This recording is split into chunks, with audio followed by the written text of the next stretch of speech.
Welcome to the Make Living Pleasurable Show, a show for people pursuing what they love in life and not settling.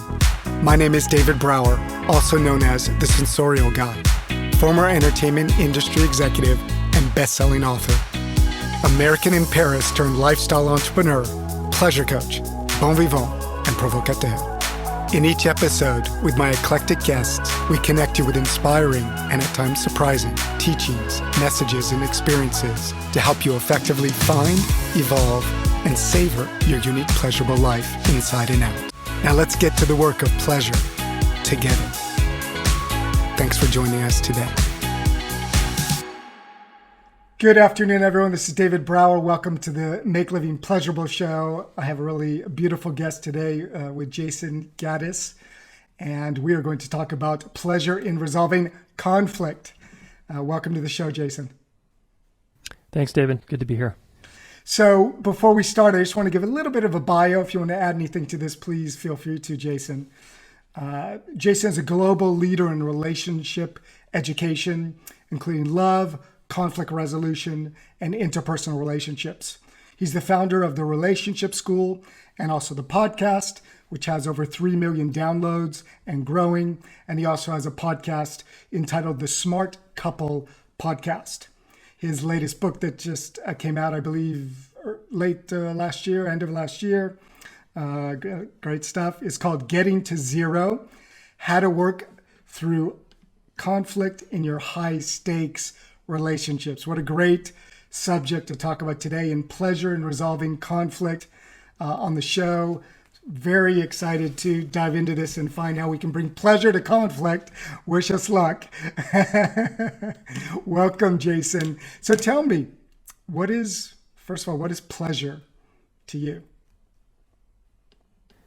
Yeah, pleasure is when I can relax into enjoying this moment or my experience.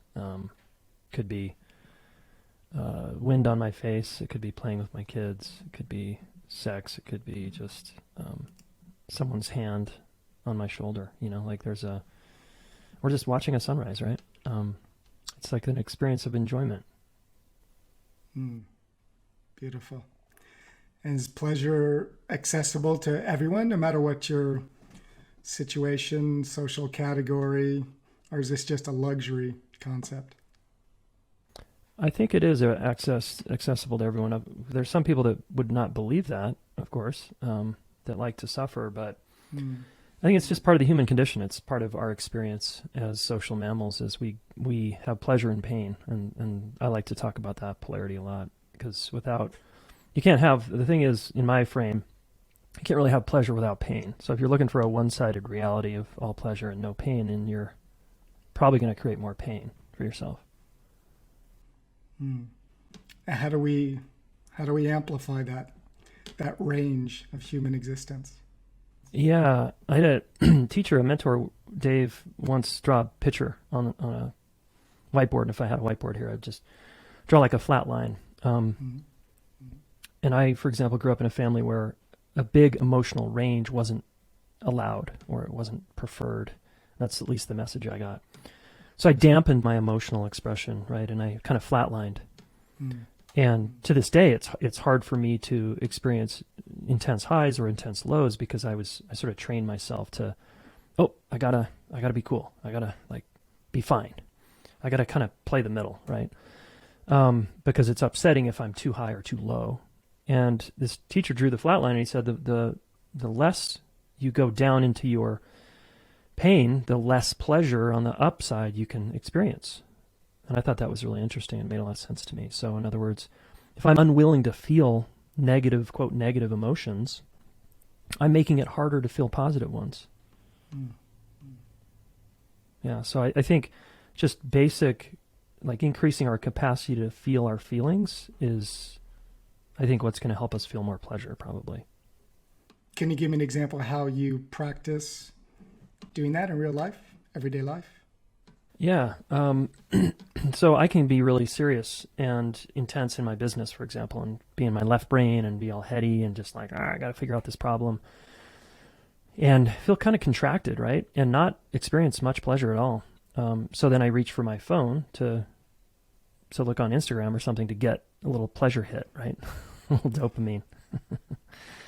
And I think what helps me is if I can catch myself being overly contracted, and usually I get feedback from my wife about that, and sometimes my kids.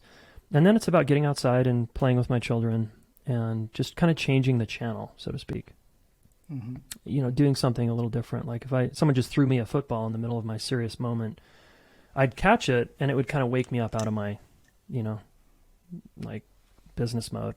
And then it would be fun, and all of a sudden now we're playing catch. I wish I had someone doing that to me a couple times a day, but. Yeah, me too. So I'm really fascinated by what you say, because I really agree with this developing our range.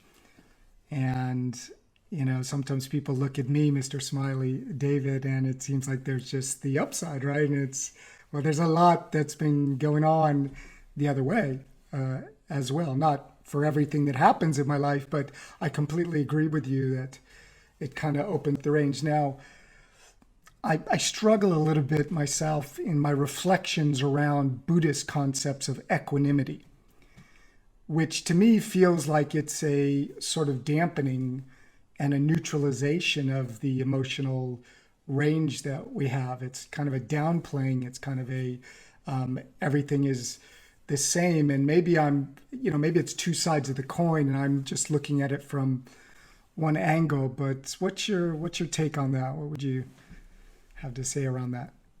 Yeah, I like that. That's cool observation. And I was a practicing Buddhist for many years, so I know about equanimity from inside.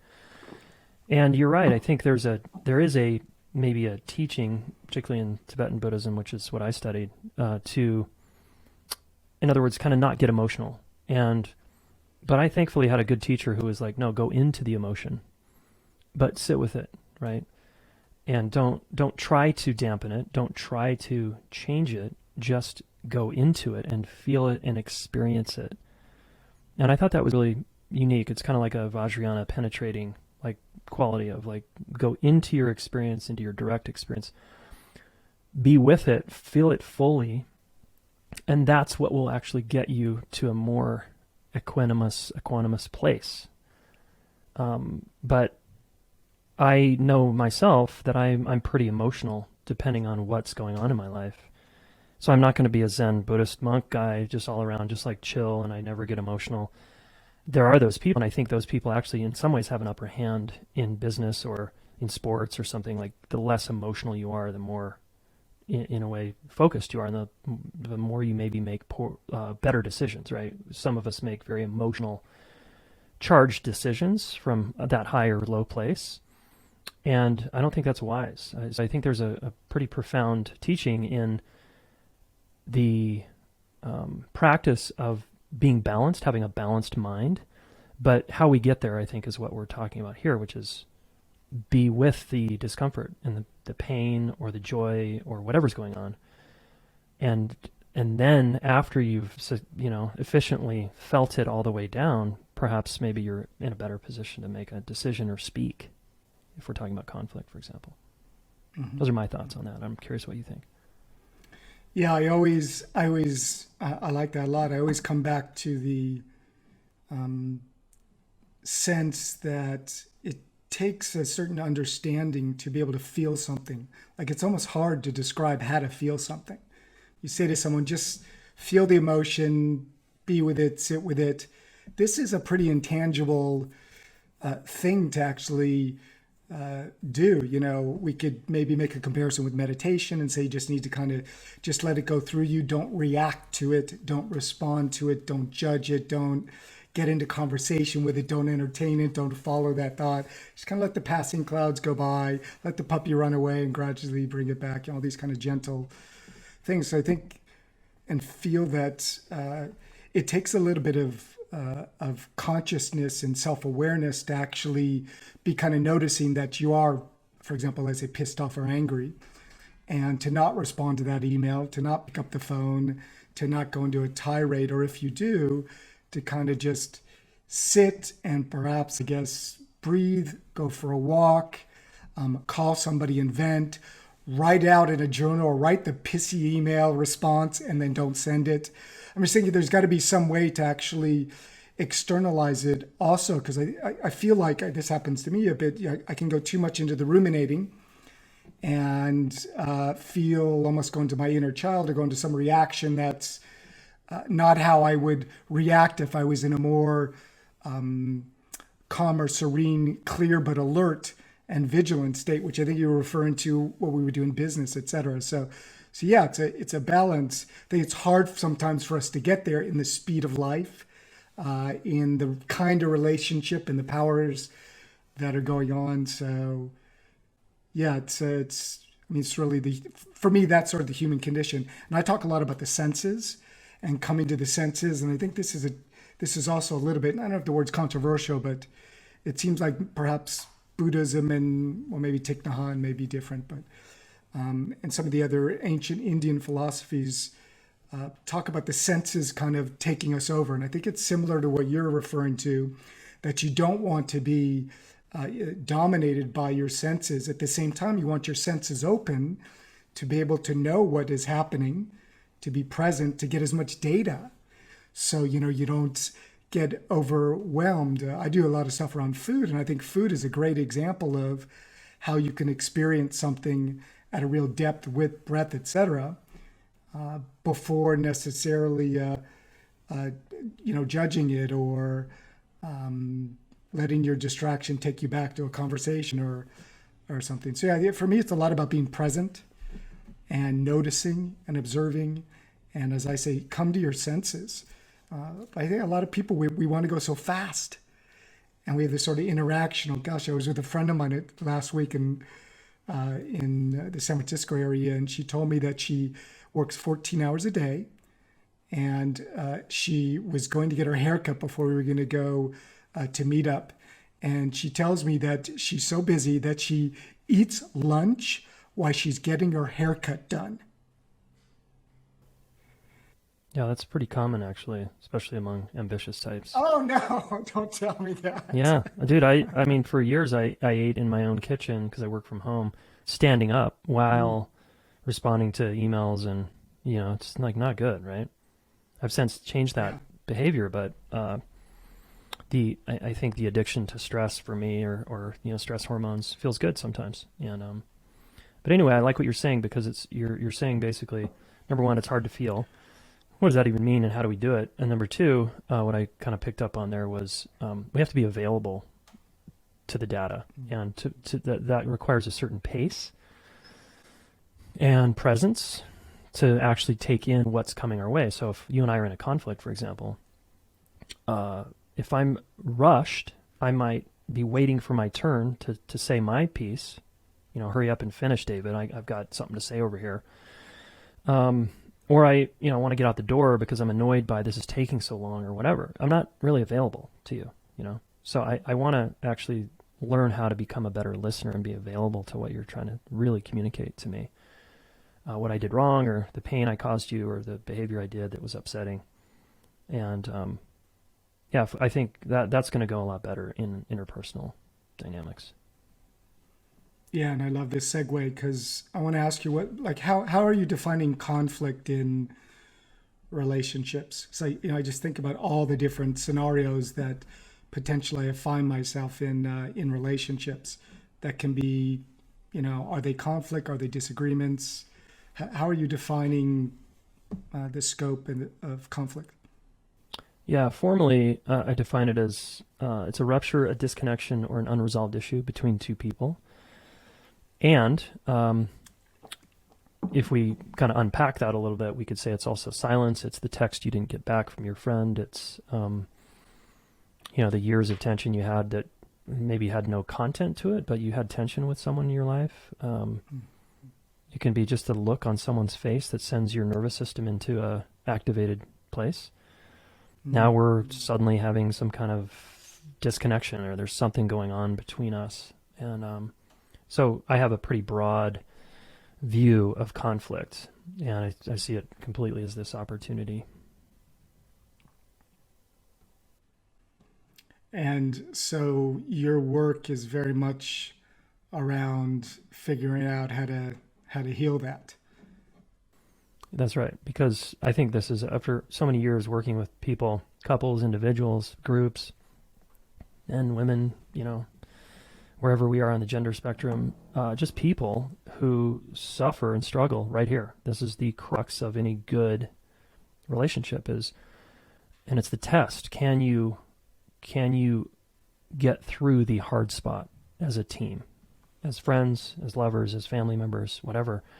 Can you get through that? And most people really can't. They struggle, they blow out, they try, and they don't know how. And since we're not taught this stuff in school, it becomes people just winging it and relying on their past, experience to like get through it.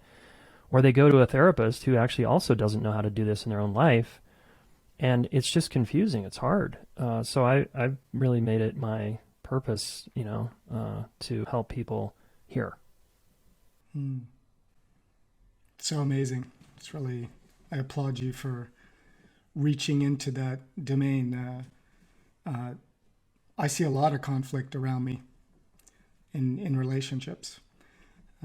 Whether it's somebody who feels they're in a narcissistic relationship with somebody, and maybe we can touch on that at some point. Disagreements publicly by couples in front of other people.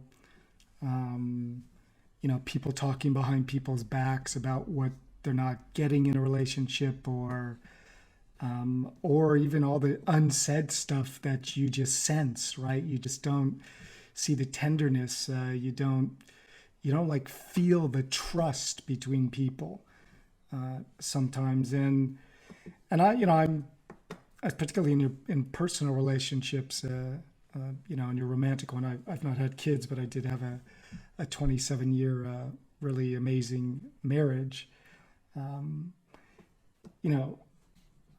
I think people are not getting strategic enough about their personal relationships. They're super strategic about their work, about, success, about making money, about their sports, about, the card game, about whatever. And it just doesn't feel like we're putting in the work or giving enough attention or time or making a priority to work on our relationships so that, we have less conflict. Is that what's happening? Yeah. I mean, I think that's a quotable there. We're not getting enough strategic enough about our relationships. I think that's completely accurate. And I think we have to look at why is that? And to me, that comes from people purchase a fantasy about relationships, that when you meet the right person or find the one or whatever, it's all kind of just supposed to work out. And we're fed that fairy tale over and over in all kinds of ways. It's kind of like low-grade brainwashing about how a relationship is. And we're looking to movies and novels and, people's happy faces on social media that actually don't tell the whole story. We're looking to that for guidance. And I think that's setting us up for a lot of pain and frustration. Yeah, and I've often wondered, as I imagine many of us do, how much does choice in your romantic relationship, in terms of the person you choose and who chooses you, if it goes that way, how much of that it determines your ability to live a fulfilled relationship that functions well, that isn't full of toxic conflict that's not useful? Because sometimes I believe conflict can lead to opportunities and new ways of relating and whatever. But is the choice of who you're with in the beginning a big factor in how couples eventually are able to live, happily together? Yeah, I think so. There's a lot I could say about choice. That, first it's, can you put 2 feet in with anyone and say, I choose you, and look them in the eye and just have it feel good? Like, I choose you to be my partner, to be my number one, to be my confidant. Like that feels so good to be chosen. And if we can make that explicit early on and feel that, and that was really hard for me to do. It took me 10 years of lots of failed relationships to finally reach a level of, I choose you. So I had to do a lot of work to get there in myself. And once I did, it was like game over. I was like 2 feet in, and I haven't looked back. I haven't once questioned my marriage in 14 years. But I questioned every single relationship prior to this one. And it wasn't necessarily, we could make the argument, well, it's because you didn't meet the right person. And it's like, maybe. But actually, I was completely incompetent and inept in intimacy. So that was probably the biggest factor. And then there's once we choose the person, we have to like keep choosing them, because we have to keep burning through all the fantasies that they're supposed to be a certain way. Because I think what people find, and I'm curious what you found in your 27-year marriage, is you find that, year after year, that's like kind of a surprise about who this person is. And you're mostly surprised about the shitty stuff, the stuff you don't like. Like, oh my God, I can't believe they, and then fill in the blank. Do their money this way, dress this way, leave their shit on the floor this way, do food this way. Like, complaint after complaint starts to emerge. And if you keep choosing the person, then you're practicing loving them. And that's a rigorous path, I think, versus the fantasy of love is you just accept them and everything's great and yeah, blah, blah, blah. Because the truth is sometimes there's behaviors they do that really piss us off and that aren't cool. Like, let's say they're drinking every day or smoking weed every day, and that doesn't work for us. We start to learn like, is this a non-negotiable for me? Do I want to keep choosing this? Or they start treating me really shitty and toxic and like you were saying, and I have to get out of have-tos. I realize I just said that, but it's in my best interest to get out of have-tos and say, do I want to keep choosing this? Or do I want to choose to leave? So I think choice is, if we can stay in choice, then we're going to stay out of victimhood. Yeah, that's well said. And yeah, I love your idea that you got to keep refreshing a relationship every day. I think that's, for me, I feel that's what kept me out of a lot of conflict. Was to, every day find the pleasure, reconnect with the connection. And it's, part of my show here is really that, pleasure is not just in the bedroom, right? I believe this is not a show about talking about sex. It's like there's so much pleasure in the rest of our life also. And to be there, you don't want to be in conflict all the time. I mean, who wants to live in conflict even a lot of the time? So yeah, showing up every day with those 2 feet jumping in, even though that's not really how life perhaps works, but yeah, just taking responsibility for that and making it a priority and being present. I think for me, the hardest things were often not being present. I worked at home way before COVID started. I worked for 10 years from home for a company. And, it's not so easy to go from your desk, 1 minute later into the kitchen and start preparing, dinner and everything. Even though I love to cook and love that moment, with my wife, who's like the transition moment was almost that, but the head just doesn't turn off, right? I didn't have any kind of ritual to transition me. And I didn't even realize you really needed one. Or we would go out to the theater or something, and I couldn't be present to what was going on. And I realized maybe I had a little bit of ADD or something going on, but I was so wound up, that I couldn't calm that down to be more present sometimes. And this is terrible because someone says something and you just don't even, you're going, yeah, and you don't hear it. Right, because you're still working in your mind or whatever. You're still working, your real estate is taken up, and so like what good decisions come out of that, right? Yeah. And then later in the conversation, the person goes back and you ask a question, they already told you about that a minute ago, right? These things like this are terrible, Well, they're terrible, but they're normal. They're I think you're speaking about a pretty normal, sadly, a pretty normal situation here. Yeah. So yeah, no, I think a lot of relationship conflict is reduced when you're present and you find a way to make that a priority, and you take care of yourself, and you find the personal agency to be in the place to be able to connect, because otherwise, and this is why I've used pleasure a lot to get there, because it brings me into kind of a state of savoring and awe, and like you're cooking something you love, and suddenly you're drinking beautiful wine, like you're really present versus just doing something average or, something that doesn't quite stimulate you. Yeah. I think in relationships, we're given pleasure in the beginning. like it's sort of handed to you. Infatuation and what people call falling in love. It feels very pleasurable to fall in love with someone. It's like so new and novel and fun and exciting and sexy, and it's all the things. But later, 2 years in, 3 years in, 10 years in, that's not given anymore. And you gotta be creative about how to get there. And to our kind of conversation, conflict can be a way to get there if we have the view together as a team, whether we're business partners or intimate partners, that we understand that adversity will make us stronger. Our differences will make us stronger if we learn how to work with them.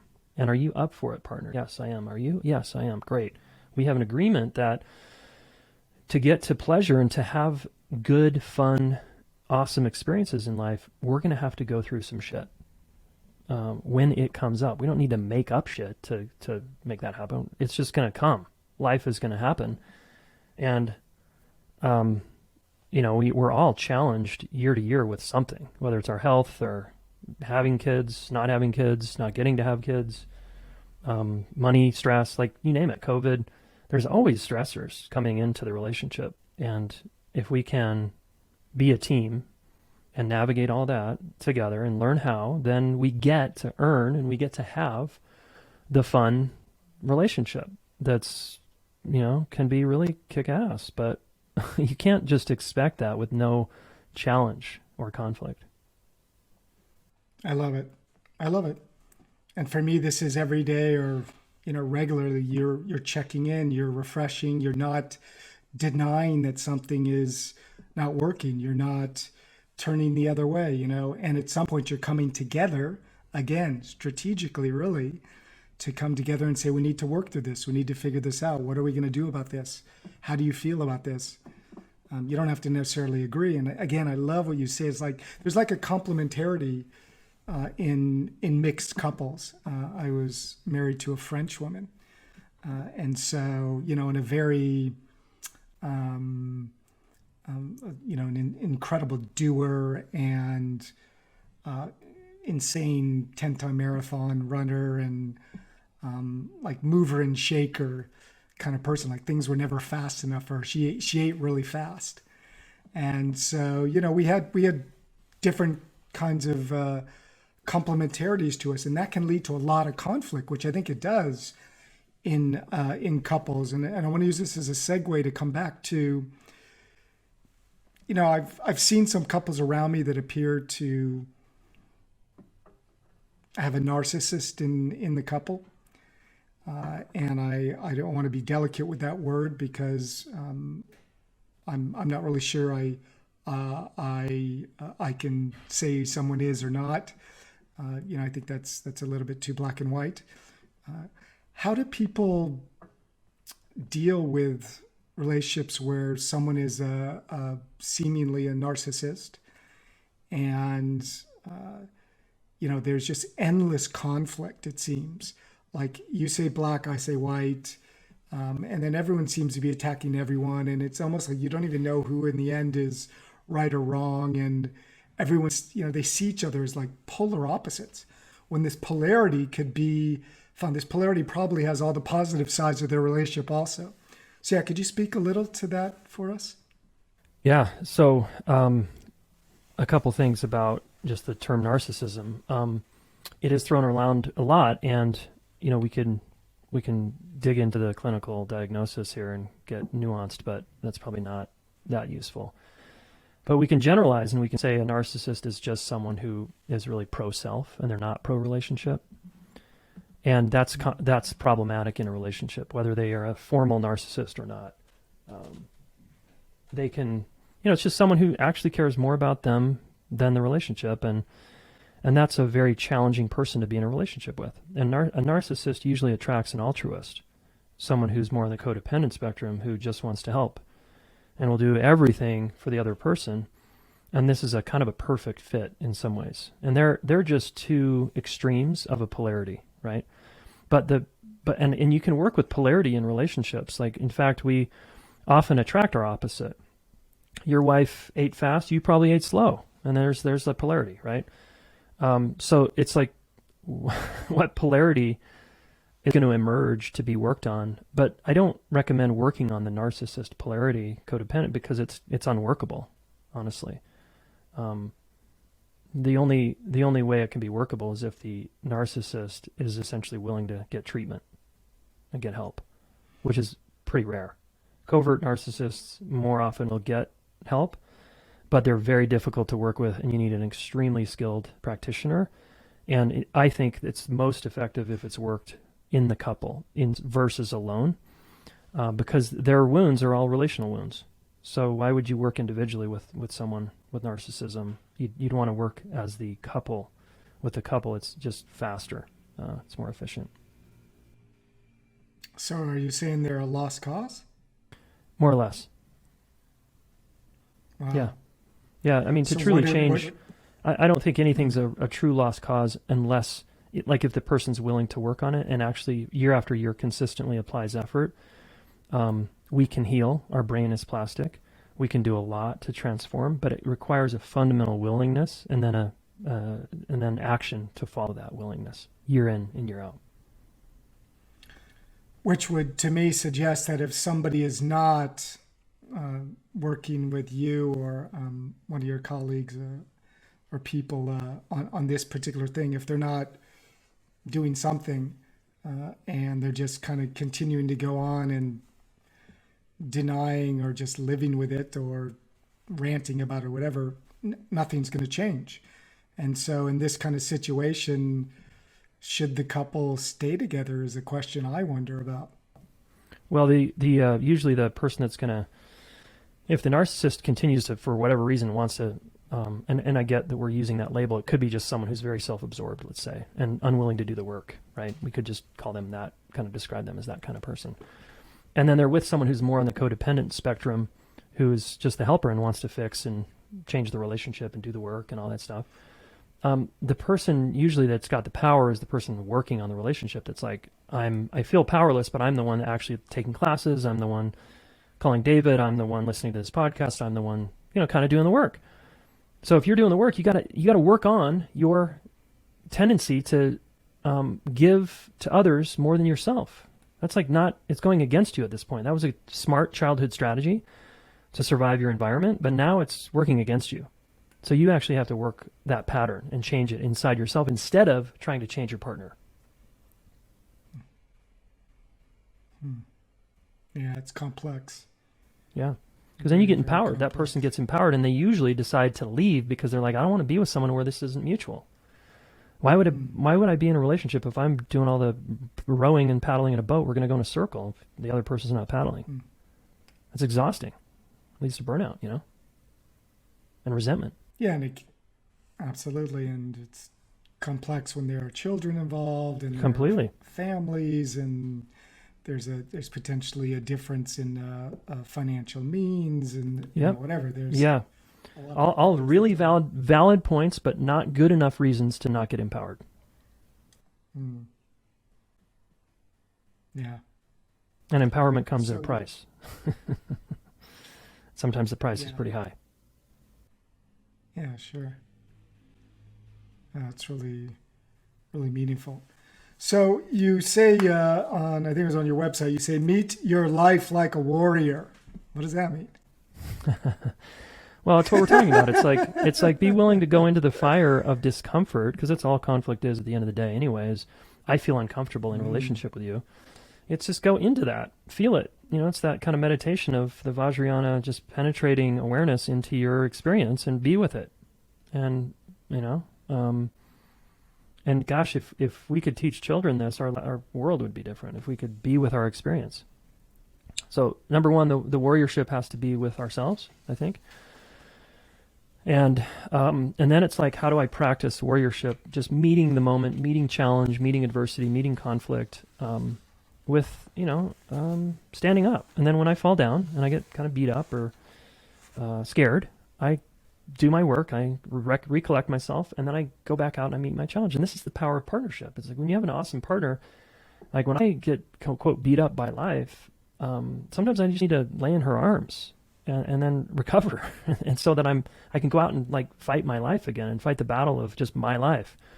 and trying to do my mission. And it's incredibly healing, to have someone at our side doing that. But we can do that alone. I just recommend being around people, because it helps with our warriorship. It helps to remind ourselves we're not broken, or that we can do it. We can face the scary moment. We can overcome the obstacle, but we're going to, need help, and we're going to need resources. Yeah. And your feeling, thinking around infidelity and the relationship to conflict? Just another massive conflict that can be repaired if you have two willing people.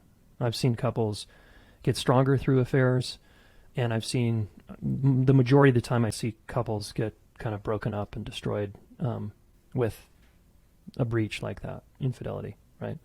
But when there's two willing people who have good tools and good guidance, you can get through anything. And people are proving it every day, overcoming affairs and getting stronger and getting kind of their connection back and be like, okay, that, and then they look back 5 years later and they're like, I'm glad the affair happened because look at what it did for us. But that's rare. Yeah. How would very successful couples or people who are quite successful and ambitious in their work ensure that they keep their relationship healthy and vibrant and communicative and fresh and out of the bad conflict that you speak about? What would you suggest to these kinds of people? I would say stop winging it and embrace conflict, and then learn from people that know how to get through it. Learn how to get through it. It's just a skill anybody can learn. So, yeah, the attitude is everything. The willingness as a team. Hey, are you up for this? Hey, are you up for this? Yes, yes, cool. We can do this. We're going to have hard times. We're going to have conflict. Let's embrace it so that we can have an attitude of studentship, learning. Like, let's be students here and learn about how our nervous systems work together and how activated we get. And let's learn. Let's be students of our nervous systems and each other, and let's start studying this stuff so that we can get stronger. Because we're not incompetent people. We're not broken. We're not too much. We're not too sensitive. We're who we are. Let's find our way together. That's what's going to make successful couples in this world. Love it. And would you have a little story, maybe of your own, about some conflictual thing that you worked through and kind of how you handled that? Yeah, I mean, many stories. It's like, which one? Something juicy, something pleasurable, something that was hard for you. Yeah, probably my wife and I's the probably one of our biggest. We've had several big conflicts over 14 years, 18 together. Mm-hmm. And one of the biggest ones was at the beginning. We were together 3 years, and I had 1 foot in, 1 foot out of the relationship. I just wasn't all in. I wasn't choosing her fully, and I was scared, right? But I wouldn't totally admit that. I was more making her wrong. My fear looks like making you wrong and finding all the faults with you so that I don't have to fully commit, right? And I'm always going to find faults, right? We're always going to find challenges or problems or irritations with another person. So we can easily make a case for, this isn't the right person. Anyway, I had to work through a lot of stuff. She had to work through a lot of stuff. And I broke up with her the second time, and she wrote me not a nasty letter, but a wake-up call letter that just rocked me to my core. And I sat with it for about a month, and the more I sat with it, the more my first response the first week was kind of, fuck you, you're wrong, like, you don't know me. After about a month, I was like, you're right. You see me really well. I am very defended. I'm very guarded. I'm very scared. I'm very externally focused on you and what's wrong with you instead of my fear and working with this. And so she called me forward, in a way. And she's like, I either want to marry you, get married to you, or I never want to talk to you again.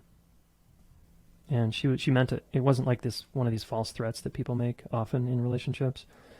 She meant it to her core. She was willing to lose me completely when she said that. And I was like, holy shit. And because she said that, I was all of a sudden very attracted to her in a whole new way, because she finally was in herself in a way that I'd never seen or experienced. And that pulled me right in. I was like, game on, let's get married. Feet to the fire. She sounds amazing. And there was tons of, lots of tears, lots of anger, and lots of hurt in that arc of that story that I'm not talking about, but of course that's all in there. Yeah. That's beautiful. Thanks for sharing that. Talk to me a little bit about trust in relationships, and how important is trust, and what does trust really mean? Trust means security to me, and it's the difference between insecure relationships and secure relationships. Trust is earned over time. It's not given. People have a fantasy that it's given. Oh, I just trust you because you're my partner and I fell in love with you. It's like, no. If you continue to behave in ways that hurt me and you don't clean it up, I'm going to lose trust in our relationship, and I'm going to feel bad unless you repair the hurt you just caused me, right? And this is kind of what my whole book is about, is repairing hurt feelings, repairing conflicts. It's not the conflict itself that causes the damage, it's the lack of repair. That deeply impacts trust between two people. And in parent-child relationships, trust is built when the parent continually, over and over, takes responsibility for their mistakes, raising their voice, screaming, hitting their child, ignoring the child, whatevering their child, hurting their child, we could say, and they repair it 100% of the time. That's a secure child. That child's going to grow up doing better in every area of life. That's researched, well researched now. Mm-hmm. So the same is true in adult relationships. Like when we continue to not figure out conflict and no one repairs, or one person's not willing to repair, trust is damaged. And that relationship will continue to be an insecure one. Insecurity in the system, like I don't trust you, you don't trust me, I can't fully be myself here. For the life of that relationship, until one or both people really both people go all in on let's build security. And that means every single time we have conflict, we repair it. Not, I'm too tired tonight, I can't deal, I'm too stressed. It's like bullshit. These are all excuses. You've got to repair 100% of the time. And then you earn security. It's a high trust relationship. Yeah, and that, for me, that's an epic relationship. That's a high-performing relationship. That's the relationship that gives you the stability and the safety to then take on the world, as you said, right? Gives you that grounding and that amazing, safe den to always come back to. Yeah, it's like Dan Siegel calls it a safe harbor and a launching pad. Oh, yeah. Oh, exactly. That's great. Yeah, safe harbor and a launching pad. I love that. Well, we're getting on here in time. I can't believe this. So many other questions. I'm going to put this aside. You were making reference to your book. I'll give the title again, Getting to Zero, How to Work Through Conflict in Your High Stakes Relationship. So why don't we segue here, and maybe you want to tell a little bit about the book, and then you can share where people can connect with you and whatever else you want to share about what's going on for you these days. Yeah, cool. Thanks. Gettingtozerobook.com. Of course, you can get the book anywhere. Books are sold, it seems like right now. And most people choose Amazon. If you want to support the local indies, go to your indie person and ask them at the desk, hey, can you order this book for me, please? Or you can do bookshop.org. But gettingtozerobook.com, I like that because you can get, if you're not sure, you can download the first chapter for free, or you can take our conflict quiz and determine your conflict attachment style, and get a little fun printout about you and how you show up under stress. And then we have a podcast called the Relationship School Podcast. It's on all the places. It's not The Smart Couple. We changed the name a couple years ago, so it's the Relationship School Podcast. Oh, I'm sorry. Yeah, no worries. Yeah. And I'm on Instagram. I'm very active there, at Jayson Gaddis, and that's Jayson, Gaddis, Gaddis. Great. We'll put of course all those links in the show notes, etc. So I'm going to ask you just one more question, and then we'll do what we traditionally do in the show here, is where I will let you close the show for us. So let's come back to our theme here in pleasure and resolving conflict. how could we reframe the way that we look at conflict so that at some level we realize that there's value in it that leads us to living a more pleasurable relationship? What would you offer us around that? If you want more pleasure, then be willing to experience more pain. And the doorway into more pleasure is, I think, adversity, an embracing of adversity. Of course, it's not the only doorway. There's lots of doorways that you teach about, but it's a doorway. And it's a beautiful doorway. It's uncomfortable.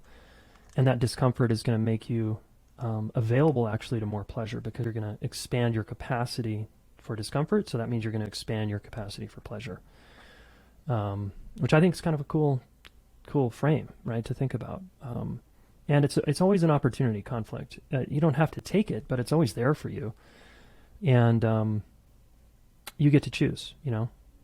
You don't have to work your shit out with people who are unwilling and blaming you and never going to do the work. You don't have to. We're not saying work conflict out with those people, because that's a closed door. But there's people in your life, hopefully you're choosing, that where the door is always open. And then those are the empowered relationships you want to focus on.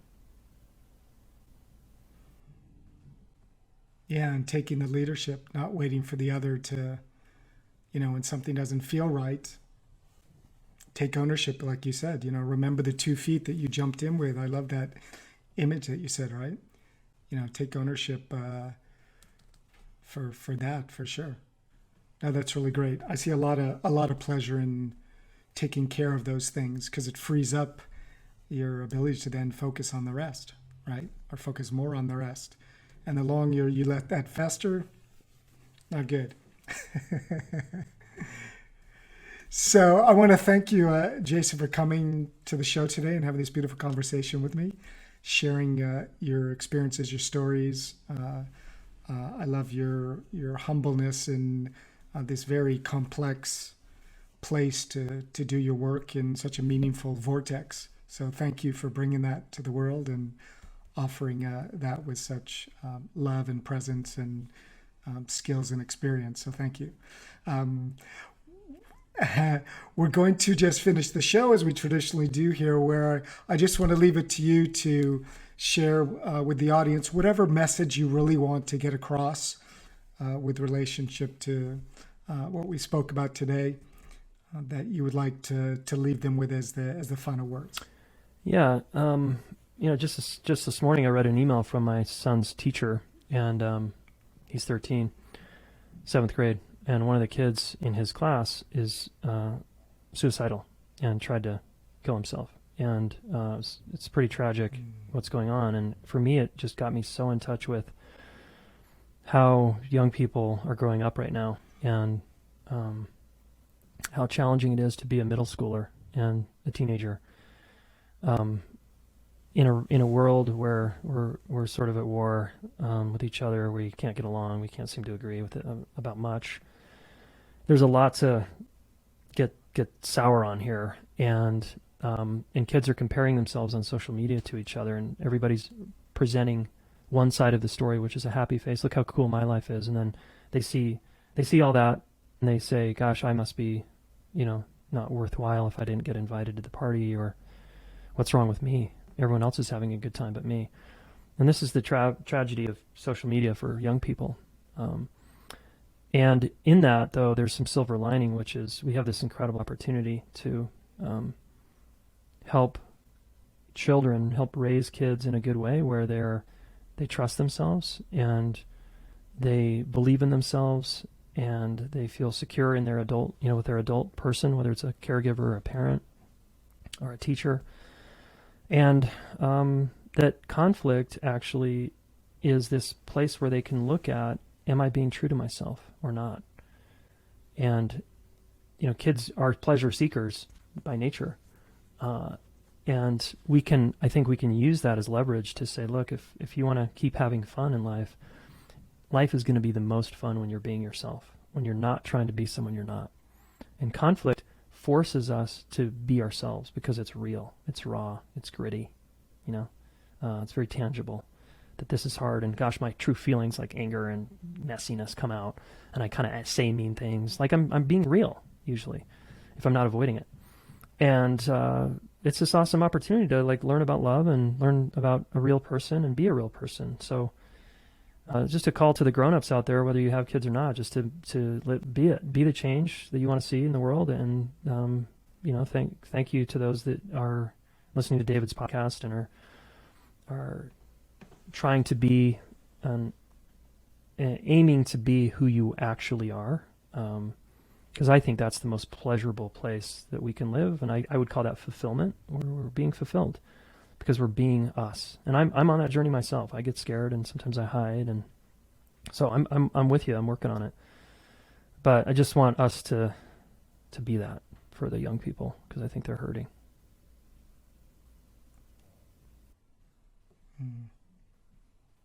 Yeah. Yeah, it's powerful. Thank you. Thank you, Jayson. We'll see you all on the next episode of Make Living Pleasurable. Ciao.